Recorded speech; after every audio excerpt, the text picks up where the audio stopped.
It's great to see everybody. Thanks so much for coming. I know it's a long distance for many of you, and it's great to be together. I think Pat summed it up well in terms of today and the rest of the week. Our goal is to have everybody talk to everybody, and so there's a lot of SBS employees here, and we do that because we very much want them to talk to end users, and we very much want end users to talk to our employees. I think it's important to have that sync go on. In terms of the talk today, I wanted to walk through just a corporate overview. We'll give an SBS update, what's happening within SBS. I'm going to talk about industry challenges, which you may say, well, we understand, we're in the industry, but I think it's good to set a baseline, and then we'll talk about the initiatives, what's going on inside SBS to address those. Many of you probably know SBS well, a few of you may not, so I wanted to start off with just who SBS is really quickly. We were co-founded in 2002. They've been around 22 years, and we think we have industry-leading products in the distribution space, substation, and our interface products that deal with EAM, deal with GIS, and porting data in and out of those systems. As you heard from Pat, we are customer-centric and always have been. That's in our DNA, so we try to listen more than we talk, and we try to understand your problems as we go through and try to solve them. We are built on standard software, so everybody has the same software. That's a condition of existence for us. We're not going to do bespoke systems for anybody, and that just is how we can scale and grow. We've had a history of growth. You've seen the growth from 2013 to now, and so it's been a constant theme, which is important for us. We like growth, but we also recognize we have to change as we grow. The wheels come off the bus if you don't scale, and so we're doing things to help us do that. Today we have more than 200 customers using our core distribution and substation products. We have 85 employees, which is up about 20% from last year when I gave this presentation, and we have good employee retention. So we like what we do. All these projects, they're not easy, but it's edifying, and so we have had a good track record of keeping our employees. From a culture standpoint, culture is important. It sets the foundation for everything we do. Integrity is what we're about. Our handshake is more important than a contract. We want to do the right thing. Contracts are important. We believe in good contracts, but integrity of the deal and doing the right thing is how we act. Innovation. We know that if we don't innovate, if we don't follow technology, we will become obsolete. And so we try to stay ahead and never be behind. Flexibility, even though we have standard products, when we walk in and talk to you about what the problems you have, we try to be flexible so that as we propose a solution, it's going to meet your needs. And your needs are dependent on your history, your infrastructure, and so we need to be flexible to be able to support that. And lastly, customer service. So, Pat also said that when someone does a project and deploys our software, we're involved. It's personal for us, and we have a passion to make sure you're successful. And so customer success and customer service is absolutely who we are. So with that, over the last year, we've made a lot of investments in the organization. And if you look at why we invest in the organization, it's really to get better. As things change, we want to grow and get better. We're not perfect, so if we have issues, we try to understand those issues, and we try to fix them once and for all. Also growth. It's just the wheels come off the bus if you don't change as you grow. And so because of growth, we're investing in the organization to be ready for that. And then most importantly is to adapt to all the changes that are going on. There's new regulations that you guys are facing. There's emerging technology that we want to leverage. I mean, AI is upon us all. And a little trivia note, if your name is Al, AI is a bit of a pain because everybody's talking about AI. Used to be AI was action item, and so Al always got all the action items. Now I'm getting all the credit for the brilliant generative design going on. And then cybersecurity, things like that, they're upon us, and we cannot not have them be on the forefront of every day. So there's a lot of words. I don't want to go through this, but this is a high-level summary of the key investments we've made in the organization. And I'm actually going to walk through this on the next chart. But when I did this slide, it was not surprising, but it was edifying that we've invested this much, and most of it's geared around growth and helping you be successful. So I'm not going to talk about the gray boxes. The gray boxes are roles that were around last year when we talked through this. I'm going to talk about the green and the blue boxes.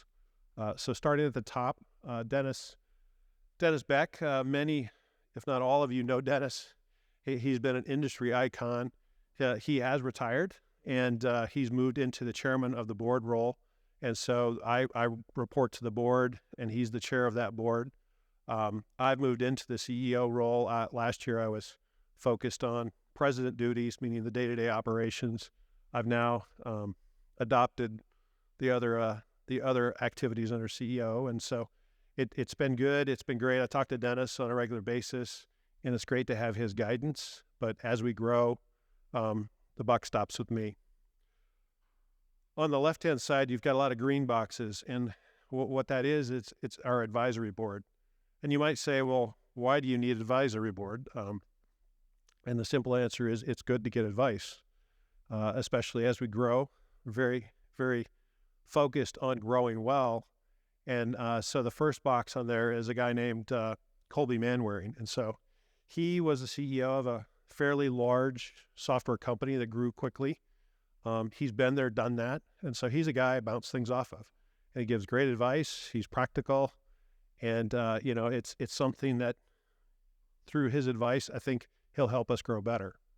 We've hired Marty Travers as an advisor, really on the telecom side. He worked for Black & Veatch, so he knows a lot about AECs, but he drove Black & Veatch's telecom business for a long time. Telecom is a space we're driving into. It does flow over into the utility space, but Marty is a great advisor. On top of that, in the next 2 weeks, I'll fill these last two green boxes. One is a recently retired C-level exec at a utility. I want to get a utility person who's one of our advisors, and I want to have that person be able to guide us as we grow, as we focus on our products and different initiatives. That advice will help us tremendously. And then last but not least, I'm seeking and pursuing a former CEO of a very large U.S. AEC firm. And so that will help us support the AEC business. So as the company has grown, SBS is focused mostly on utilities. We've sold to utilities. We've had a lot of knock-on effects where engineering AEC firms have bought licenses because they're working with utilities who use our products. But what we're seeing now, we're seeing two things. One, we're seeing a lot of AEC firms start to use our products just on their own, even though the utility doesn't require it because it's more productive. We're also seeing utilities are struggling to get work done, so they're farming work out to these AEC firms. So we have to have an ecosystem of engineering firms that can do the work, that are trained to do the work, and we have to have systems that help that work get done. So the green boxes are new, and they're, I think, important. One of the things I'd like to do over the next year is have the people in those green boxes come and see end customers. I think it's easy for us at SBS to think, we're doing the right things, we drink our own Kool-Aid. It's good to have independent third parties who are smart, been there, done that, come and talk to you and see what really is going on, and then come back to us and help guide our direction. So I'm excited about the green boxes. If you shift to the column to the right of that, I'll start at the bottom. We've hired Jeremy Mills to help us on the AEC front And really, Jeremy was a senior leader at an AEC firm. He is now helping make sure that we're serving that segment well and supporting that segment, which helps support all the utilities. We've also hired a VP of international business. He's based in Europe. Leo Benitez is an industry veteran, and he's doing a great job, but he's really focused. We've got Australia on their map, but he's focused on the rest of the world to take our products there. And so that's been another initiative. Above him, we've hired Eric Fletcher as our CRO, and he's helped managing all that column. And so Eric's also an industry veteran, and so really the focus is to serve customers and support the business development activities. In the middle, you come to Trevor Scullion, and you may know Trevor. He's focused a lot on substations in the past, but Trevor really has been appointed as our VP of Emerging Technology. And this is a focused effort to make sure that we stay ahead. So right now, I mean, historically, he's helped us a lot with cloud integration and some of those activities. Today, he is spending most of his time doing generative design for substation using AI agents, and with, I think, really exciting results. As soon as he finishes that, he's going to move over to the AUD side, and our vision there is to have him work on things like configuration. Not all configuration is probably suitable for generative configuration, I'll call it. Some is, and so we want to be able to use that technology to help us configure things more quickly, shorten project schedules. You'll still have to go through all the testing that you do today, but it's a way for us to move faster and get, high quality work done more quickly. The far right, you've got Scott Casey, who's here. He's our telecom. He's a veteran in the telecom space, and he's helping us grow there. Below him, you've got Jason Cagle, who's our VP of development. We have a great software development group. I think what Jason is doing, he's focusing to make sure that as we grow and scale, all the things that are necessary, like secure coding practices, all the cybersecurity, the DevOps, licensing approach, he's really driving that and just helping put that foundation in place so that we can grow and really grow well. And then last but not least, Sam Brooks. Sam works for Aaron. I'm sure you all know Aaron is our master of project delivery and guru of all. We all feel like we work for Aaron, but Sam is really working for Aaron, and it's going to help do a lot of the things that we need to do from a partner standpoint, just helping us build our processes so that we can scale. And so it's that's a lot of boxes, but I wanted to walk through that. Most of the blue boxes are all here, so I really encourage you to talk with them, get to know them, and it's exciting as we go forward. I think a year from now, next year, I don't expect this chart to change much. I think we're really set up to scale and grow with this team, and then we've continued to add team members below that are working in the project side, working in the software side. So it's really, I think we're set up for the future. All right, industry challenges. So I feel like I'm not the best person to give my view of this because I don't work for the utilities. You know this better than me, but to say the least, I think the utilities are living in a hyper complex risk environment. You've got NERC and all the changes associated with the transitioning of the generation sources from traditional gas-fired or coal-fired into more renewables, which are driven by these, inverter-based systems, hard to synchronize, hard to coordinate. You can't really forecast very well. So it's a tremendous challenge. There's demand energy resources being inserted into the grid for additional controls, and it's just the infrastructure investment is amazing and unprecedented. So that complexity flows into the utilities at all kinds of levels, and we see that from our side, and we're certainly doing our best to support it. Weather, I think everybody here probably comes from a different part of the U.S. or Canada, and I bet every one of us can say over the last few years we've had a weather extreme that's been deeper, longer, and more severe than what we've had in the previous decade. It's just the weather is adding additional complexity to the front of utilities, and it's a challenge. All the policies around renewables, the policies around even the equity of internet, you're now getting more fiber, make ready requests. The emissions constraints, all of these are also driving investment. And then, of course, last but not least is this threat landscape of cybersecurity and the vulnerabilities. It's on the forefront. It was at the Olympics, and it's something that, the enemy at the gate is a past theme. Today's world we live in is the enemy is coming in through the internet. And so we all have to fight against that, and it's a challenge. On top of that, you guys have an execution environment that I think is hyper challenging. So you've got lots of cost issues, rising costs. They interfere with your historic rate cases and proposed rate cases and budget constraints. The integration of your enterprise has never been more important. It's a tangled enterprise most of the time. It's not easy to connect systems, but it's really important to do so. That's a challenge. Your workforce is changing. You've got lots of retirements. You got lots of new people, and you're trying to incorporate contract staff. It's just a change management nightmare. The make ready request I talked about on the fiber side, it's just on top of managing your distribution networks to get them designed. Now you're trying to deal with the fiber folks to get their requests managed so that they could do what's been mandated and budgeted by some of the legislation. So, you're living in a world where you're surviving in the short term, and often that conflicts with what you're trying to do in the long term. And that's a challenging environment. So the list goes on.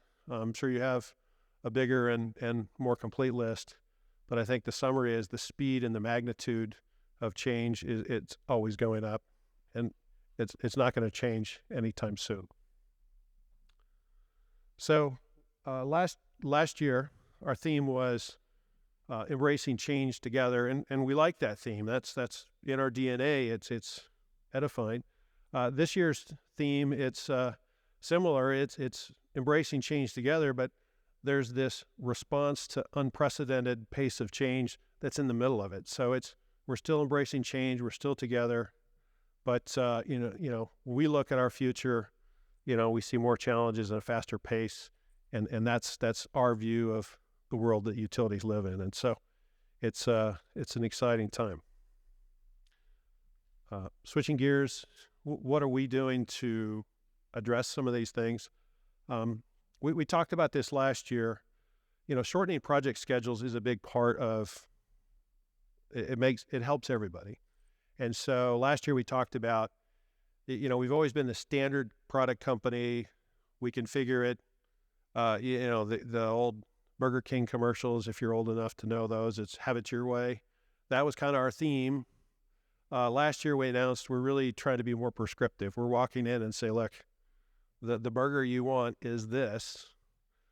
If you really need to change it, you can. And we're still doing that.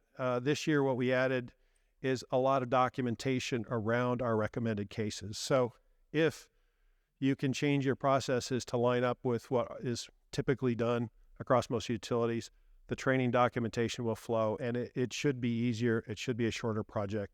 So those are the types of things we're trying to do. Aaron and team are constantly working to make configuration faster, but these are the types of things that also add up. From a product standpoint, we're a product company. The products are always moving. We get lots of great input from customers. The best ideas always come from utilities. We also have our own ideas. The market drives different ideas. We get more ideas than we can do, so we have to have a cross-functional process to prioritize those and choose what we will do. And then we've got good processes to make sure we hit our schedules. The thing I would say is we really do value your input. So if you are working with our products and it's just, this is hard, we'd like to understand that, because we don't want our products to be hard to use, the opposite rather. So we really do value your input. If you see things coming, we'd love to understand and talk about those things so we can put them into the process. in addition to products, we've talked about ecosystem of partners, and this is more and more important. And I don't think this is going to change anytime soon. So we spent over the last year a lot of time working on training. So a lot of training. We had a program creatively called the Rent Back program, where we just hired people from our implementation partners to work on our project teams.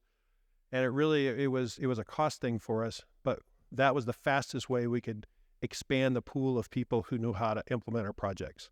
So it was a successful program. We have documentation that goes with it. And one of the other things that happened over the last year, as some of these customers have gone live, we have had those implementation partners become the front line of support instead of us. I mean, we're a customer service business. It's just our bandwidth is limited. So it's really helpful to have an ecosystem of implementation partners that can drive and do projects. So as you have needs to change your templates or implement new rules, you can come to us, or you can go to that ecosystem of partners. And so that's been really edifying and helpful. We're continuing to drive the delivery process in that triad situation where there's a partner, a customer, and SBS. Our theme is we're in the boat together, rowing together, and regardless if the partner is priming the project and we're just a subcontractor, or if we're priming the project and they're a subcontractor, the model really doesn't change that much. We're committed to success. We're only successful if that trio is successful, and ultimately the customer, you, are happy and successful. So that's a commitment, and that continues. Security across the network for you using partners and collaborating with partners.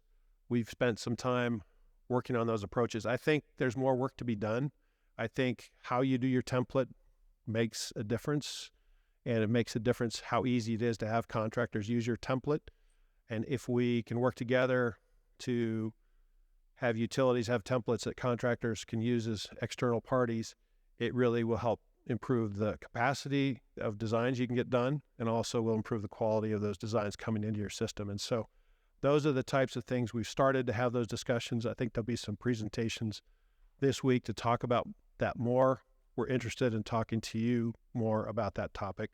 The other thing that we're doing as customers have gone live, we've seen a lot more customers start to say, okay, we want this ecosystem of contractors to do work in AUD so that they can use our templates. We can have higher quality designs come in. And so we're working with customers on that, as well as the AAC firms. So this is an area that is continuing to be a huge and rich area for us to work on. In addition to products, we've got a platform of the solution, kind of the end-to-end situation where we're walking in and we don't just deliver a product and some documentation. It's the platform it sits on and works with. So that we never stop working on this, but the things we're working on the most over the next year, it's really the BIM and interfaces, the ease of deployment. We always want to make it easier and better and faster to deploy. AI configuration, you'll notice, did capital I in a way that doesn't look like ALF. And then cloud integration. So we're trying to, the cloud is the future. Obviously, it's got a performance and other things have to come with that, but it's something that we're watching and we're, closely, we're constantly worried about how to make sure we can collaborate and eventually drive there. So anyway, rest assured, we're not resting on our laurels when it comes to the platform. The business itself, it's important for us as a business, forget about our products, our projects. How do we run? One of the big areas we're working on this year is really our licensing management. We're investing in a better tool. We want to make it easier for you and us, have better analytics, better reporting, so that's a key area. We're also investing in a new customer support portal, which also the same analytics will be improved, and I think we can serve you better. And in addition to the other things we always have to do, cybersecurity is, unfortunately, it's something that we all have to talk a lot about. Um, Last but not least, looking at adding new applications. So the footprint within the utility, it's been distribution, substation. We're constantly looking, how do we add to that? Pieces of distribution that we want to add, or pieces of substation that we want to add, or just a new application. And we are built on the idea of intelligent design, model-based design that provides a flexible workflow so you can manage your work.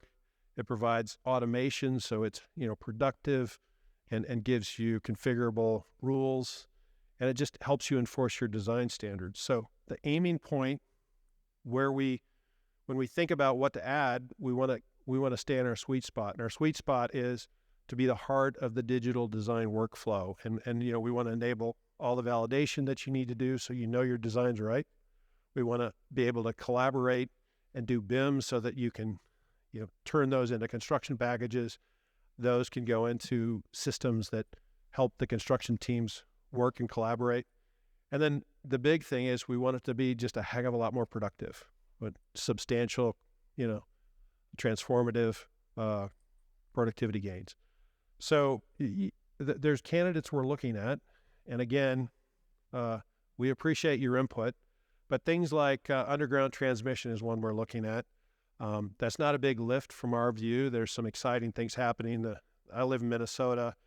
State of Minnesota is doing some interesting things. They're exploring, and we've got projects where they're driving transmission into the interstate corridors, because it's a heck of a lot easier to get permits and everything to do that work. Even though it's more expensive to bury it, it's easier to get it permitted. And so we're watching that, but we also have had requests about underground transmission. And so this is an area we think we can probably add value, and it's pretty easy and it's not a big jump. The same for subtransmission, the system that's providing the power into distribution substations. That is not a huge jump for us. We have some customers that are currently doing that. That's not a big leap when you look at it from a design standpoint. So that's an area we're looking at.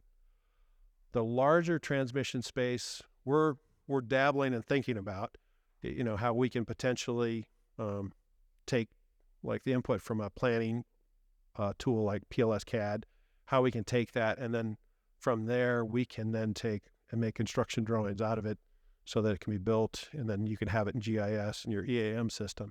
So those are things we're exploring. That's a little further off. We're looking at different planning tools like distribution, renewables. For instance, we don't ever want to have to do solar panel layouts. There's companies, there's software that does that, but we want to be able to take that, ingest that data in, and then we can create construction packages for you that allow you to do the collector network and all the things associated with that. So that's an area we're looking at. There's something that's been coming up more and more is applicant design workflow, where there's third parties that are doing design and you've been mandated to take those in. It's a pain. It's hard because they produce documents and processes that you basically just have to redraw. So we're looking at that. Is there a way for us to support that more effectively? And telecom, we've talked about that, but the make-ready requests seem to be, at least the last two utilities I've visited have emphatically talked about how painful it is to get all these make-ready requests. They're way behind, and they're coming in faster. So all of these things are things we're considering. Interested in your feedback on these. Also interested if the things that aren't on the list that you think should be. So excited about that. So in conclusion, there's much to do. There's many challenges. I think it's not easy for you, and that trickles down to us. That's not easy for us either. But we are in this together, and our view is that the future is bright. So I think we live in an unprecedented times in terms of infrastructure, but it's really exciting to see what's possible, and we're excited to be part of it. I wanted to wrap up and just end with a thank you for the utility customers. Every one of the SBS employees lives on the grid. We use electricity, we use your gas to cool our homes, heat our homes. And, I'm pretty sure you don't get a lot of thank yous. I think it's easy for people to take it for granted. If people don't have power, they're really mad. When they do have power, they don't think about it. So I want to say thank you. I think we appreciate all you do. We know it's not easy. And we're really honored to be part of the ecosystem that supports it.